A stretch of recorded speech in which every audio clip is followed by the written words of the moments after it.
도시 한복판. 시커먼 연기와 함께 불길이 치솟고 있다. 신속한 화재 진압에도 높은 건물은 순식간에 화염에 휩싸인다. 집에서 불날 수 있다고 생각해 본 적 있어요? 아니요? 원래는 없었죠. 원래는 없었는데 그거 이렇게 사고 나고 이런 걸 보면서 아, 그럴 수도 있겠구나. 부주의가 부르는 수많은 화재들. 특히 도심에서의 화재는 그 피해가 더욱 커지고 있다.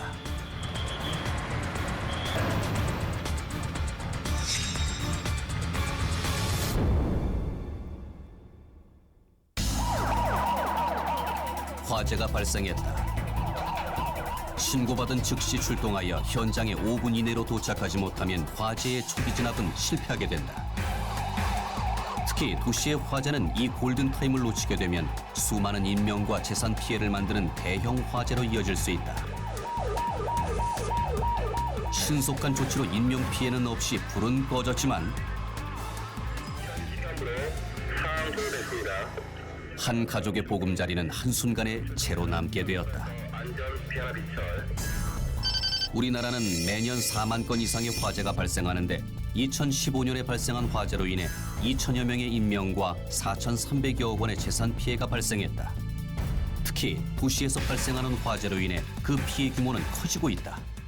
많은 사람들이 한 건물 내에 또는 한 지역에 모여 사는 아주 독특한 그런 특징이 있어서 이런 곳에서 이제 화재가 나면 사실은 작은 데서 화재가 나면 작은 인력이 이제 피해를 보지만 이렇게 많이 모여 있는 곳에서 화재가 일어나면 엄청난 그런 인력들이 또는 재산들이 피해가 되게 이렇게 돼 있습니다. 도심에서 생활하는 사람들 대부분 자신이 사는 공간의 위아래에 다른 사람들이 살고 있고 일하는 일터 또한 마찬가지다. 만일 실수로 화재가 발생했다면 그건 한 사람의 피해뿐만이 아니다.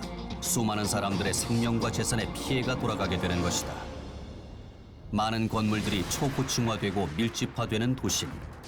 이러한 건물에 화재가 발생했을 때 그 피해가 치명적으로 커지는 근본 이유는 불이 가지고 있는 고유의 특성 때문이다.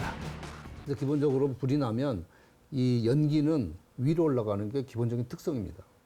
자연 그 대류 현상에 의해서 위로 올라가게 되고 또 천장에 도달하면서 아래쪽에서는 열이 나면서 압력이 굉장히 높아지면서 이 압력이 공기를 밀어내거든요, 위로. 그러니까 굉장히 빠른 속도의 연기가 천장 위로 흘러가면서 이제 계속해서 위로 올라가게 돼 있는 거죠. 사실 우리 주변에서는 우리가 알게 모르게 수많은 화재가 일어난다.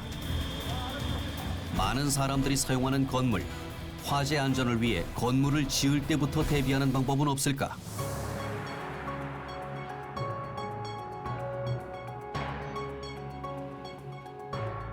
이곳은 서울 인근의 신도시 개발 건설 현장. 신도시로 계획되어 지어지는 만큼 화재 안전에 대해서도 설계 단계에서부터 보완됐다고 한다. 건설 현장에서도 혹시 발생할 수 있는 화재 안전 사고에 대비하고 있다. 현장에서 실질적으로 할 수 있는 거는 그 불연제 사용하는 것밖에 없습니다. 불연제란 불에 안 타는 건축 재료를 말한다.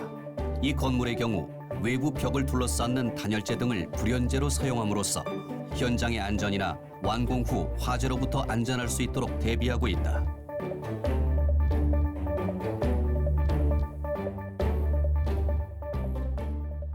초기 설계 단계에서는 지금 경질 우레탄, 발포 폴리스테린으로 설계가 돼 있었어요. 발포 폴리스테린이나 경질 우레탄 종류는 바로 연소가 하면서 유독가스가 많이 발생됩니다. 그래서 화재에 굉장히 취약합니다. 지금껏 건물 내부에 설치됐던 단열재가 점차 외부로 나오게 된 이유는 에너지 효율 측면을 높이기 위해 법이 개정될 때마다 단열재의 두께가 두꺼워졌기 때문이다. 따라서 단열재가 화재에 취약하면 건물 전체, 즉 인명과 재산의 위험을 초래할 수 있다. 김포 화재 같은 경우도 그 자재가 경질 우레탄으로 알고 있습니다. 그 천정 마감재가 그러니까 그 불에 취약하면서 유독가스가 많이 발생돼 갖고 그 인명 사고가 난 걸로 알고 있습니다. 2014년 발생한 경기도 고양시 종합터미널 화재. 목격자들에 의하면 터미널 지하에서 불길과 함께 검은 연기가 치솟아 올랐다고 전했다. 화재는 20여 분 만에 진화됐지만 지하에서 올라온 가스로 인해 8명이 사망했고 58명이 부상당했다.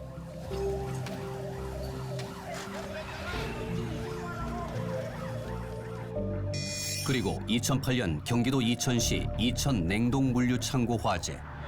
기계실 인근에서 발생한 불길이 냉동 창고를 둘러싼 단열재에 옮겨 붙으면서 순식간에 검은 연기와 불길이 퍼졌다. 이 유독가스로 인해 인명 피해는 더욱 컸다. 특히 이제 우레탄 폼 화재 같은 경우에 그게 이제 연소하게 되면 아주 시커먼 연기가 나오잖아요. 거기서 많이 발생되는 게 이제 포스킨 가스가 발생됩니다.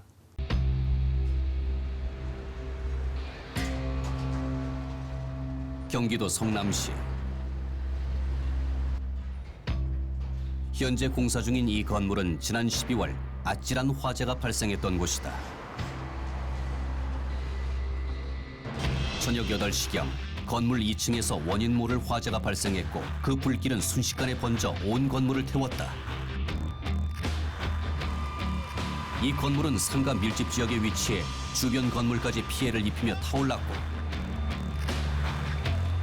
당시 건물 안에 많은 사람들이 있었고 특히 이 건물 학원에서 학생들이 수업 중이어서 많은 사람들을 놀라게 했다.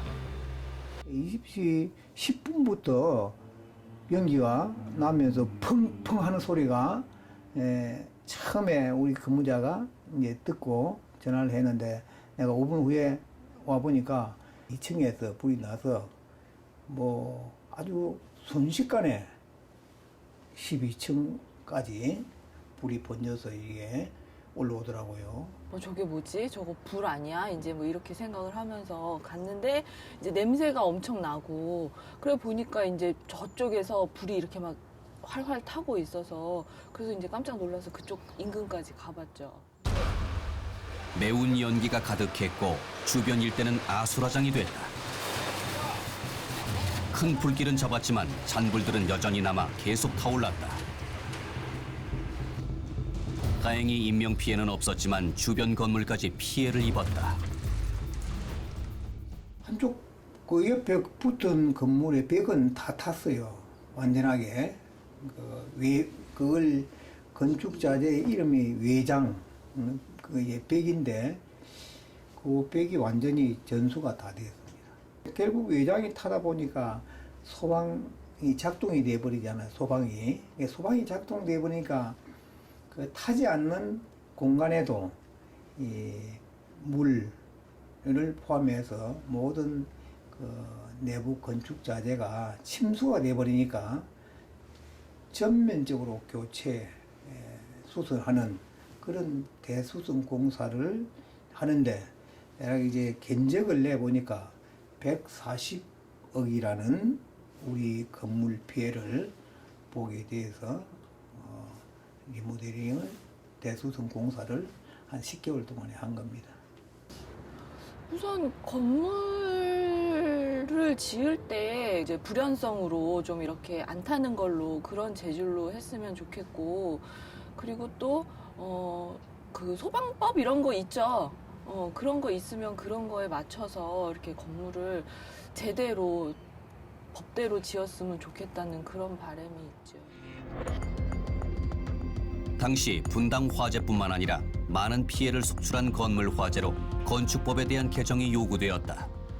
화재 사고는 연평균 4만 건 이상 발생하는 상대적으로 빈번하게 일어나는 사고이고 이 경우에 주요 원인이 건축물 필로티 천장재와 외부 단열재로 지적이 됐었기 때문에 대형 화재 사고를 예방하기 위해서 단열 성능 기준을 개정하게 되었습니다. 우선 건축물 외부 마감 재료는 기존에는 이제 30층 이상의 건축물에 대해서 규정을 하고 있었는데 이제는 6층 이상의 건축물에 대해서 단열재를 포함해서 외부 마감 재료에 대해 준불연 재료나 불연 재료를 사용하도록 되어 있습니다. 국민들의 안전에 대해서 어느 나라보다 철저한 독일. 화재뿐만 아니라 교통, 사회 전반에서 안전을 최우선으로 생각한다. 안전이라는 수식어가 붙는 독일에서 화재에 대해서는 어떻게 대처하고 있을까? 이곳은 베를린 북부에 위치한 소방관청. 고층 건물이 점점 많아지고 있는 문제에 대해서 어떤 방식으로 화재를 예방하고 안전을 지키는지 알아봤다. 수시로 모의 훈련을 하는 독일 소방대원들. 독일의 경우 소방 인력을 뽑는 대신 그 인력을 지역 주민을 활용해 자율 소방대로 채운다. 이렇게 배치된 지역 주민들은 자신의 주변 지역에 화재가 발생했을 때 소방대원 역할을 하게 된다. 화재 시 사람들이 사망에 이르는 것은 불보다 연기 질식. 이 훈련을 통해서 연기에 질식한 환자를 살릴 수 있는 방법을 배우게 된다.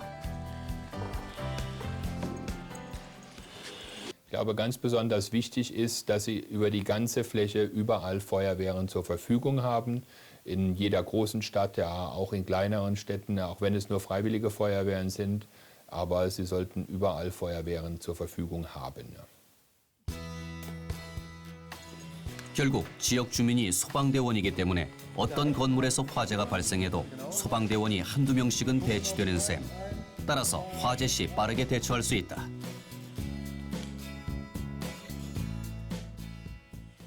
Ja, dafür üben wir das regelmäßig. Ne? Das ist die Routine. Das ist immer das Gleiche, immer die gleichen Handgriffe. Und dann geht das auch in Stresssituationen, dass man ruhig und sortiert sein Programm abarbeitet. 이러한 시스템은 오랜 세월을 통해 보안과 보완을 거듭했기 때문에 가능한 것이다. 따라서 도시의 인구가 늘어나 새로운 건물이 생기고 도심이 복잡해져도 오랜 전통의 시스템과 법을 통해 무리 없이 예방하고 조치할 수 있다고 그들은 자부한다. In der Historie wurde Mitte 1800, also etwa ab 1850, wurde dann ein organisiertes Feuerwehrwesen eingeführt. Das heißt, so wie Sie unten gesehen haben, die Feuerwehrmänner sind trainiert. Sie haben jeder hat eine bestimmte Aufgabe, ja, und sie trainieren das vorher. Und damit können sie eine sichere Brandbekämpfung durchführen.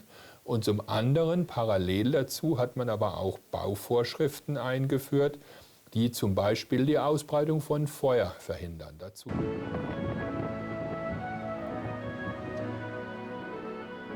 다양한 건물들이 공존하는 독일. 화재 발생 시 건물의 안전을 지키기 위해 어떻게 대처하고 있을까? 관계기관을 찾았다. 이곳은 건축 전반에 대해 연구하고 건축 자재 등이 법에 맞도록 도움을 주는 정부기관.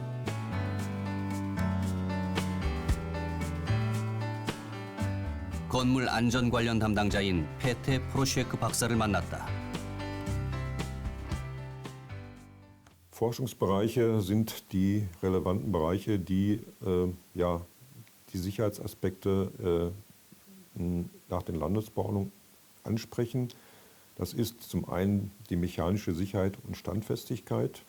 Also Gebäude dürfen nicht einstürzen, um es mal plakativ zu sagen. Der Brandschutz, Umweltschutz, Gesundheit, Hygiene, ein großer Bereich. Schallschutz und Wärmeschutz bzw. Energieeinsparung. Das sind die großen Bereiche, die durch unsere gesetzlichen Regelungen im Bereich des Bauens. Was ist Ihrer Meinung nach das Wichtigste, das bei großen Brandkatastrophen unbedingt kontrolliert werden sollte? Das ist einmal die Brandverhütung, die Verhinderung der Ausbreitung von Feuer und Rauch und als letzter die Sicherstellung der Rettungswege. Dazu folgende Anmerkungen, die die Ausbreitung des Brandes und auch des Rauchs verhindern, dass für eine bestimmte Zeit, und das wäre 30, 60 oder 90 Minuten, die Ausbreitung von Feuer und Rauch über dem Brandentstehungsbereich verhindert wird. Das nennt man auch das Abschottungsprinzip. 독일은 건축물 규제를 층이 아닌 건물 높이로 기준을 정한다. 22m 이상의 건물에는 화재 안전을 위해 반드시 모든 건축 재료를 안 타는 재료, 불연재로 써야 한다. 22m 건물 이상은 불연재로 사용한다? 우리나라처럼 충수가 아닌 22m로 건물 높이를 제한하는 이유는 무엇일까? 여기에는 정확한 것을 좋아하는 독일인들의 성격이 드러난다. Wichtig ist bei Hochhäusern insbesondere natürlich die sichere Gestaltung der Bauteile, dass also die Bauteile feuerbeständig sind. Die Rettungshöhe liegt bei Leitern der Feuerwehr bei 22 Metern. Und diese Definition richtet sich unter anderem auch nach der Rettungshöhe der üblichen Leitern.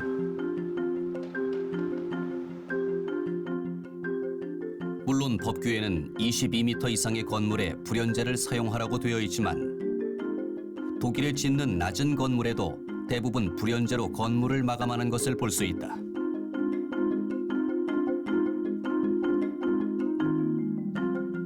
이런 독일인들의 안전에 대한 생각을 반영하듯 건축 자재를 생산하는 업체들도 안 타는 소재, 불연제에 대한 연구가 활발하다. 그리고 국가에서는 불연제 등급을 통과하는 기준을 까다롭게 해 국민의 안전을 지키고 있다. Ja, Prüfungen an Bauprodukten werden in der Regel in kleinmaßstäblichen Prüfverfahren durchgeführt. Jedes Prüfverfahren liefert letztendlich nur verwertbare und sinnvolle Ergebnisse, soweit das zugrunde liegende Modell mit der Wirklichkeit auch übereinstimmt. Das ist zum Beispiel bei Wärmedämmverbundsystemen in den kleinmaßstäblichen Prüfverfahren nicht mehr vollumfänglich gegeben.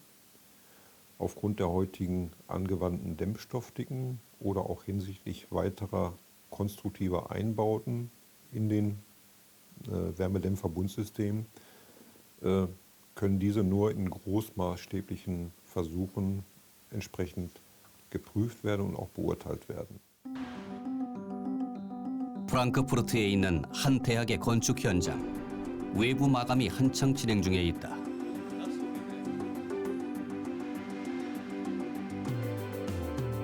이 건물을 직접 설계하고 짓고 있는 건축가 클라우스 링스레베.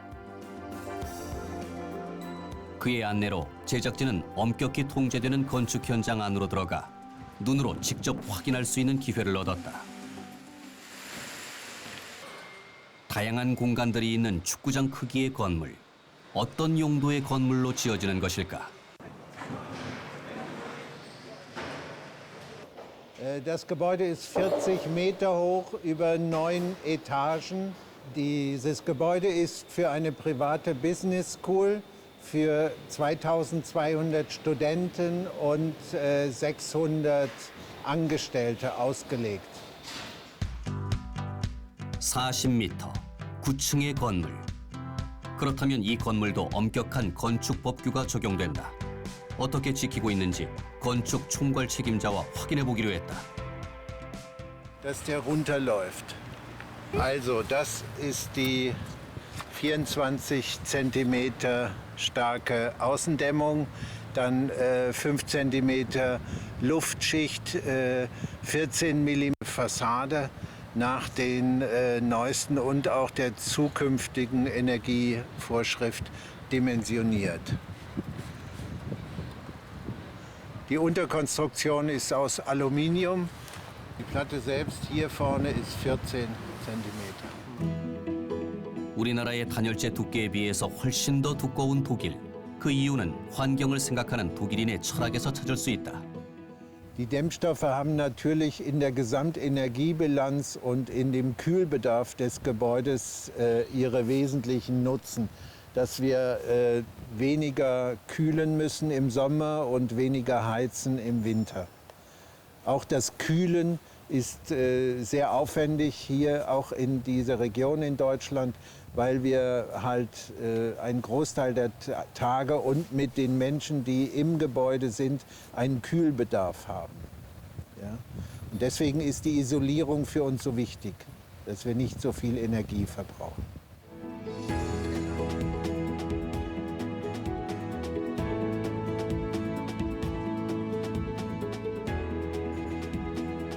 Weil wir die große Mall haben, weil wir den Hochhausrichtlinien unterworfen sind, weil es ein öffentliches Gebäude ist, haben wir ganz strikte Regularien in Brandschutz und dürfen nur nicht brennbares Material verarbeiten.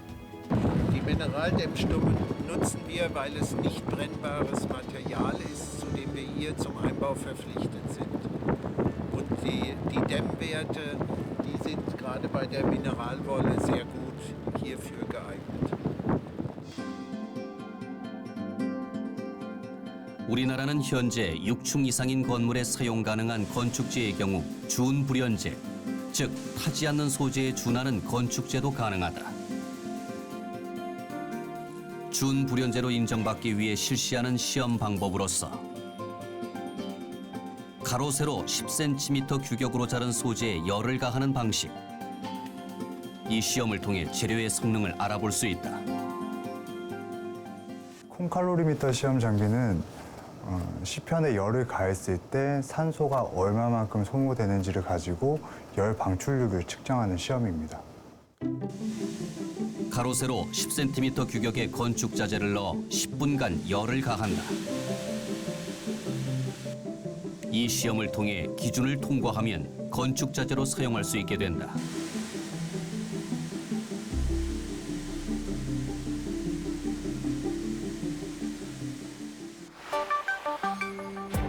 독일의 경우 건축 자재에 대해 어떤 방식으로 인증해 주는지 확인해 봤다. 이곳은 브라운슈바이크 지역에 있는 한 공과대학.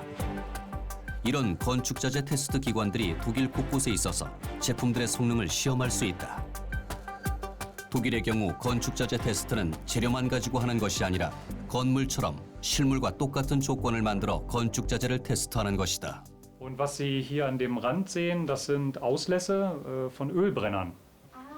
Und die Ölbrenner, die können gesteuert, geregelt werden, sodass eine bestimmte Temperatur hier in der Brandkammer, das ist unsere Einheitstemperatur-Zeitkurve, ein bestimmter Verlauf der Temperatur gefahren wird, die in Deutschland, aber auch europäisch standardgemäß eingesetzt wird, um Bauteileversuche zu machen. Diese Kammer ist aber multifunktional. Wir haben ja auch ganz andere Prüfungen gemacht. Es werden nicht nur Stützen geprüft, sondern es werden auch Wände, Abschlüsse geprüft. Wir haben hier mal eine Büroeinrichtung, also mit Tischen und mit Computern und mit Stühlen, alles was zu einem Büro gehört, aufgebaut. Und dann gab es eine Stelle, wo es angefangen hat zu brennen. 실물 그대로 하는 시험은 독일뿐만 아니라 유럽 전역에서 실시하고 있다. Und mit diesen Brandlasten einer Holzkrippe, stellvertretend zum Beispiel für einen Müllcontainer, hat man Versuche durchgeführt. Und in diesen Versuchen hat sich gezeigt, dass es zweckmäßig und notwendig ist, zusätzliche Brandriegel, das ist eine sehr übliche Technik in Deutschland, die Ausbreitung in Fassaden im Brandfall zu verhindern oder zu 이 시험의 결과를 기관에 제출해야만 제품으로 인정을 받을 수 있게 된다. 만약 시험에서 통과하지 못한 건축 자재는 연구기관과 협력하여 성능 보완 실험을 꾸준히 하면서 기능을 보완하게 된다. 지금 새롭게 개발하고 있는 불연 단열재. 그러나 어떻게 만들어지는지는 제품으로 개발될 때까지 비밀이라고 한다. 화재에 관련된 건축 자재는 특히 실물 시험이 중요하다고 강조하는 담당자 리제 씨. Wir konzentrieren uns dann natürlich auf das Brandverhalten und da gibt es Versuche im Labormaßstab, die also durchaus schon sehr wesentliche Dinge zum Brandverhalten zeigen. Wir stellen aber auch fest, dass wenn die Baustoffe in einem großen Aufbau sich befinden, und das ist bei Außenwandbekleidung, zum Beispiel bei Wärmedämmverbundsystemen der Fall, dass es nicht reicht, einen Laborversuch zu machen, wo das Baustoff nur wenige Zentimeter in der Fläche hat, wenige Quadratzentimeter in der Fläche hat, ein kleiner Ausschnitt nur dargestellt wird. Sondern wir stellen fest, dass wir wichtige Erkenntnisse nur bekommen, wenn wir große Flächen untersuchen und die Brandausbreitung sich auch nur beantworten lässt im Sinne der Dynamik, der Schnelligkeit, der Heftigkeit des Brandes, wenn wir diese großen Längen auch aufbauen. Und damit ist auch verbunden, dass wir uns dem eigentlichen Brand annähern, der eigentlichen Brandquelle, die nämlich höhere Leistungen hat, als sie eigentlich im Laborversuch zugrunde gelegt. 제작진은 현재 우리나라의 법규로 건물 화재의 안전성을 확보할 수 있을지 실제 구조체를 통해 시험해 보기로 했다. 구조체는 현재 유럽 등에서 시험에 적용하는 높이 6m, 넓이 5m 구조로 제작됐다. 현재 시중에는 성능에 따라 다양한 단열재로 구분되는데 6층 건물 이상에 사용하는 준불연 단열재와 불연 단열재를 비교 실험하기로 했다. 구조체 제작 작업 시간만도 하루 반나절. 이런 시간과 비용이 소요되는 만큼 아직 우리나라에서는 도입되고 있지 않은 상황. 높이 6m, 넓이 5m의 구조체. 우리나라에서 현재 짓는 건축물과 똑같이 벽, 단열재, 외부 마감재로 마무리했다. 우리나라에서 현재 실시하고 있는 시험과 구조체 시험은 어떤 차이가 있을까? 자그마한 시편 실험이다 보니 이 소재에 대한 단순한 화재 특성은 우리가 측정을 할 수 있지만 이것을 가지고서 건물 구조체에 적용을 했을 때 과연 얘가 화재가 났을 때 과연 뭐 무너짐 현상이라든지 기타 이외 부수적으로 딸려올 수 있을 만한 안정성을 저희가 확인하는 데에는 다소 좀 무리가 좀 있습니다. 화재가 발생했을 때와 동일한 상황. 화기는 불이 발화해 최대 온도를 유지하고 서서히 꺼지는 상황으로 재현했다. 먼저 준불연 단열재로 시험을 시작.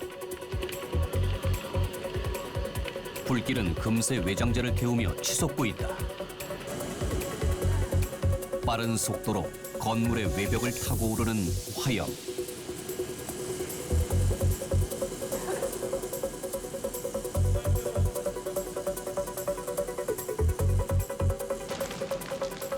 불은 꺼졌지만 건물 곳곳에는 아직 잔불이 남아 타고 있는 상황.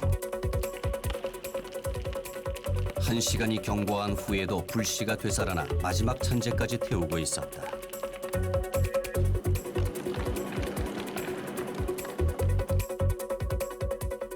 과연 단열재는 잘 버티고 있을까?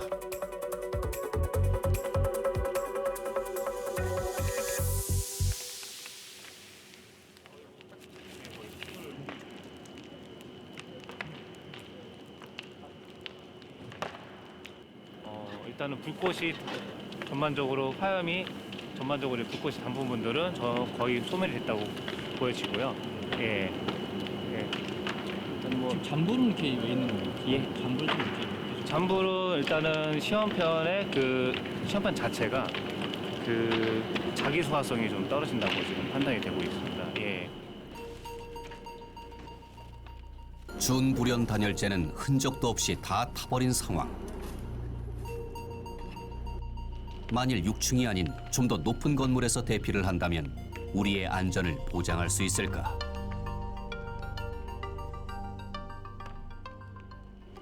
본 실험 결과로만 보고 본다면 화염 확산이 그렇게 많이 지연된 것처럼 보이지는 않습니다. 사람들이 대피할 수 있는 초기 시간을 어느 정도 확보해 줄 수 있는 데는 그나마 도움이 좀 됐을 거라고 생각을 하지만 안전을 하는 사람의 입장에서는 이보다 조금 더 덜 탈 수 있는 재료를 사용을 하는 것이 좀 더 바람직하다고 생각을 하고요.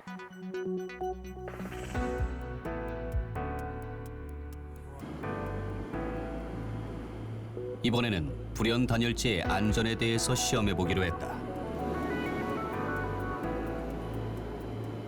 똑같은 조건으로 제작한 구조체를 통해 시험에 들어갔다.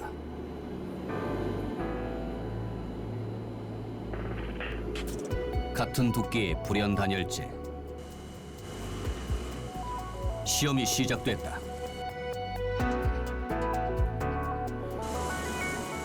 처음 치솟은 불길은 꼭대기까지 올라갔다.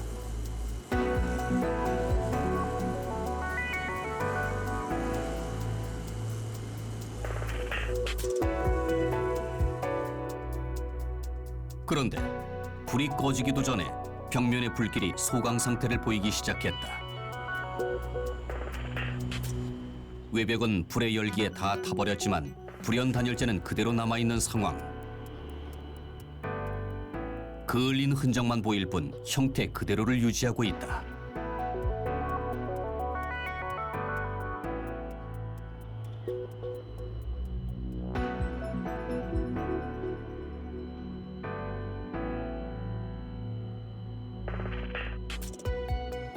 시험 후 단열재 내부를 확인했지만 불길에 전혀 반응이 없었음을 알 수 있었다. 이 정도면 지금 거의 불이 안 탔다고 볼 수 있나요? 거의 재료가 딱 육안상으로도 보시기에 딱 거의 좀 남아 있기 때문에 뭐 거의 타지 않았다고 뭐 봐도 크게 문제는 없을 것 같습니다. 예. 건물 외부에 사용되는 건축 재료는 화재에서 우리를 지켜주거나 대피할 수 있는 시간을 벌어주어야 한다. 점점 고층화되고 있는 도시 건물, 우리의 안전을 어떻게 지켜야 할까? 안에 있는 불연 재료는 거의 타지 않고 남아있는 상태로 상존이 돼 있고요. 외벽을 걷자고 있는 외부 마감 재료만 일부 탄 것으로 확인이 되기 때문에 사람들이 대피하는 데 상당히 많은 그 시간적 여유에 도움을 줄 수 있는 재료인 것은 확인이 될 수 있습니다.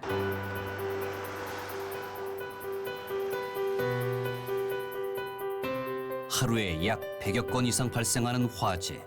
그 규모는 점점 더 대형화되고 있다. 이를 과학적으로 분석해서 인명과 재산을 지키기 위한 소방대원들의 교육이 실시됐다.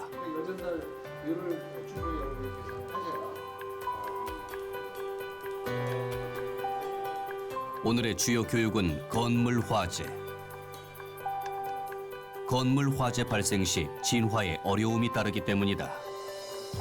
그 다음 제가 이제 엘리베이터를 이용해서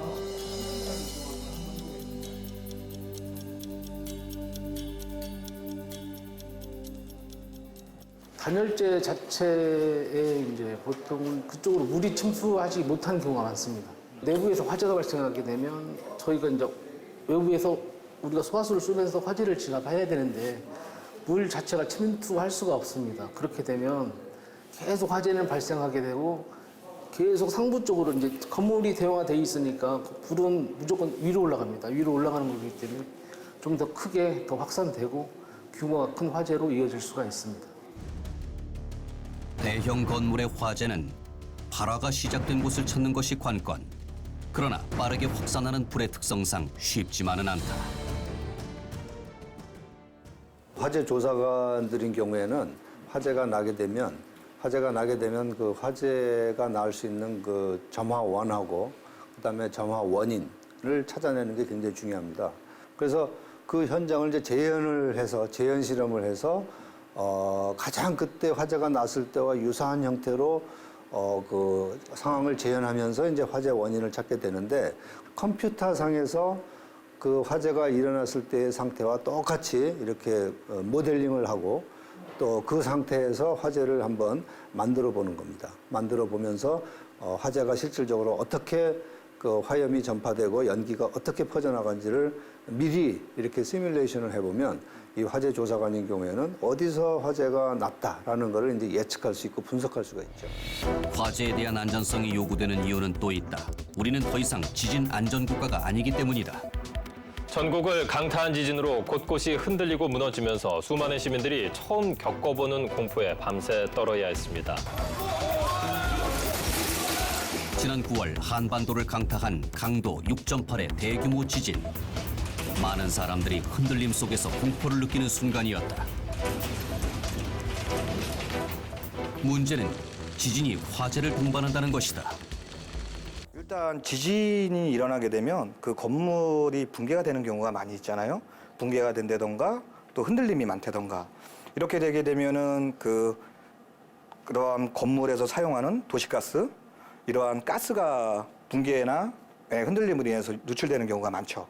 거기에 전기 설비 같은 데서 스파크가 튀기게 된다면 폭발성 가연성 가스와 점화원이 합쳐지게 됩니다.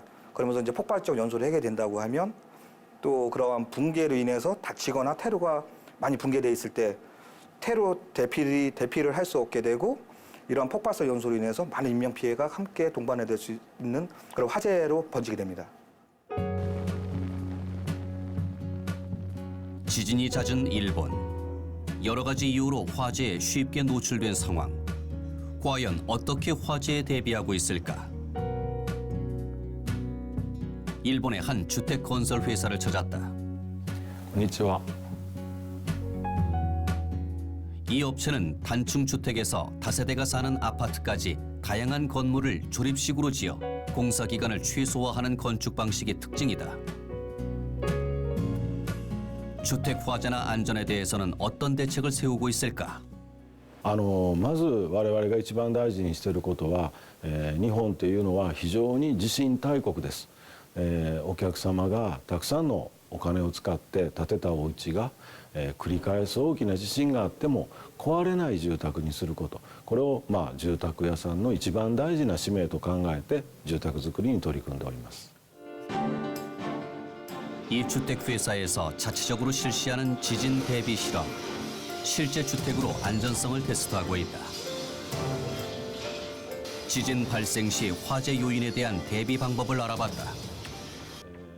ガスの場合は流してますとガスが漏れて危険ですから必ず揺れが起きるとガス事業者さんは供給をストップしますが電気の場合はできるだけ電気を送ろうとしてますけど、地震時にはやむを得ず停電が起きますね。 지진 발생 시 화재 예방을 위해 일본 정부와 건설업체의 대처는 무엇일까? 内部からの炎の発生これを部屋の外に出さないいわゆる内装を不燃化してあります。それから外からの火災に対してもらい火をしないということで外側も不燃化をいたします。そうすることで失火時の近所への延焼あるいはもらい火というのを防ぎます。こちらがですねパノホームの外壁壁の構造でございます。一番表側は仕上げのタイル、将来塗り替えの必要のないタイルで仕上げてあります。その裏側には不燃の外装材があります。でさらに壁の中にはご覧のように断熱性を確保するためにいっぱいいっぱいのロックウールが入っております。こちらに見えるのが壁のフレームの鉄です。さらに奥には構造の柱、鉄骨の柱が入っております。 우리나라는 지난 2015년 대형 화재를 겪으면서 화재 관련 법규가 강화되고 있다. 일본은 어떻게 변하고 있을까? 日本もですね防火のこの法律もですね、昔からこれだけ厳しいものであったということではなくてやはり戦後ですね何回も大きなですね火災事故が起こっております。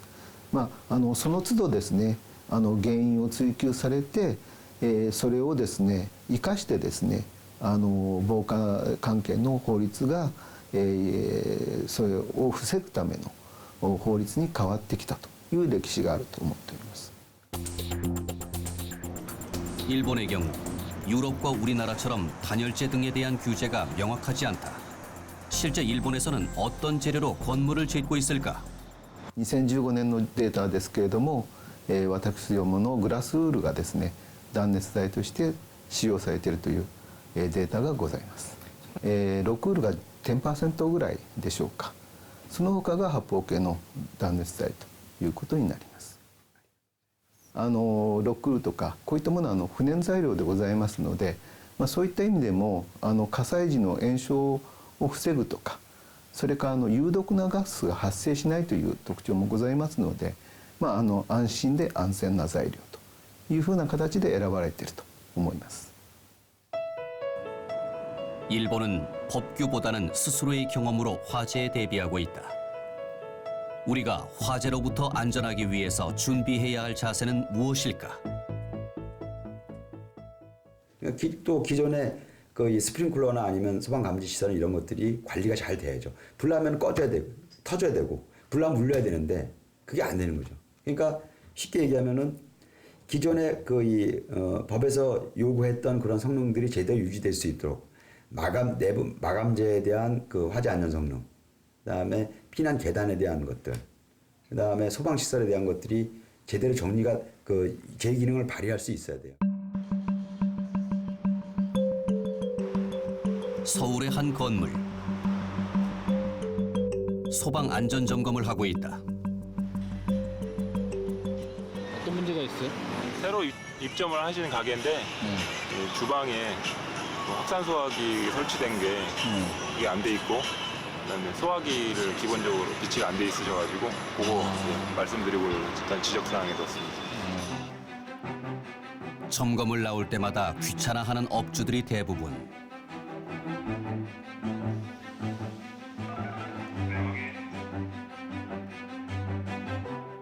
이 소방 점검은 화재가 났을 때 우리의 안전을 지켜주는 예방 주사와 같은 것이다. 부신반은 서로 잘고쳐있고 전화 비상 없습니다. 그러면은 지금 어떻게 해야 되는 거예요? 문제점 지적사항에 이제 넣어놓고 이제 관계인한테 알려줘야 되죠.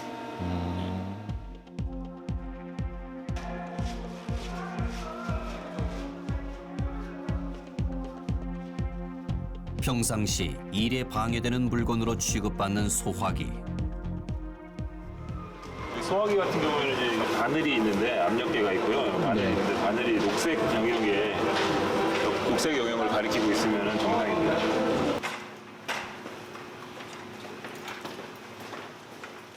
건물 전체에는 다양한 소방 시설이 있다.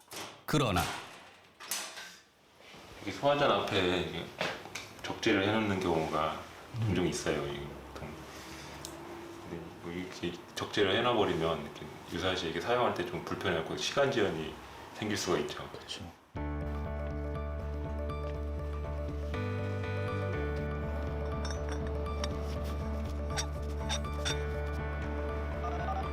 자, 밸브 천천히 개방.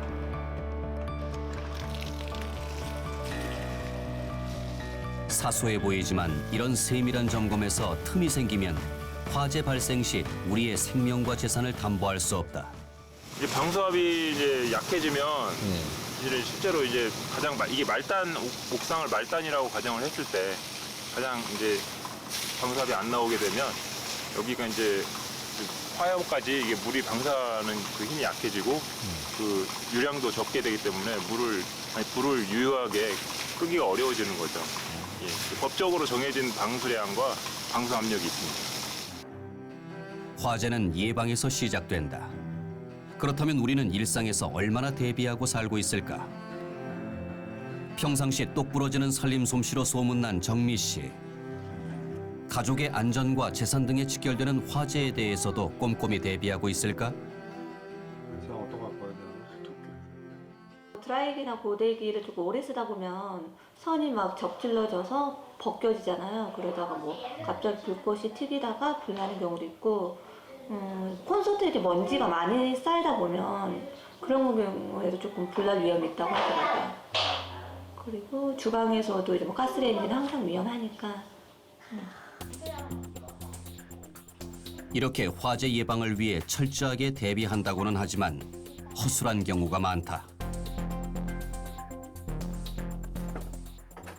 화재 발생 시 대피할 수 있는 공간에 쌓여 있는 물건들. 우리가 모르는 사이 우리를 위험에 놓이게 하고 있을지도 모른다. 화재 나머지 다 마찬가지로 기준이 문제가 돼가지고 최악의 상황으로 간다. 거의 없어요. 얼마나 잘 지키느냐, 얼마나 그거를 관리하느냐가 제일 큰 문제예요. Die Brände sind nach wie vor ja auch zum Beispiel infolge von Fahrlässigkeit, infolge falscher Verwendung von elektrischem Strom, infolge falscher Verwendung von Feuer, sind diese Brände zwar nach wie vor da, aber sie können sich nicht über das Gebäude hinaus ausbreiten, wenn die Gebäude ordnungsgemäß gebaut sind.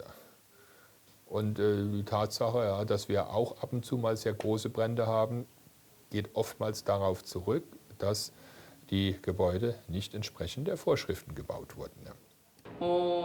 해운대 사고 화재 이후에 그리고 의정부 화재 사고 이후에 법규가 바뀌었는데 그 법규가 바뀌기 이전에 지어진 건물들은 지금 만들어진 새로운 법규가 적용되지 않고 아직도 위험한 화재의 위험성에 노출되어 있는 그런 상황이 되어져 있습니다. 법규가 만들어지기 이전에 지어진 건축물들이 화재 안전성을 담보할 수 있는 기준 제도가 마련이 돼야 되겠으며 그 기준 제도를 보완할 수 있는 기술 개발 아이템들이 각 건축물에 적용돼서 화재 안전성을 담보할 수 있도록 저희가 순차적으로 개선해 나가는 노력이 필요하겠습니다.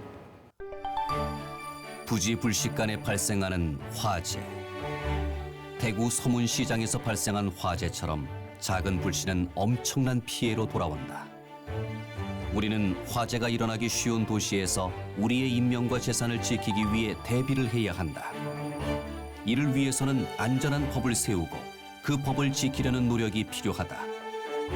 이것이 화재의 위험이 도사리는 도시에서 우리가 안전하게 살아갈 수 있는 길이 아닐까.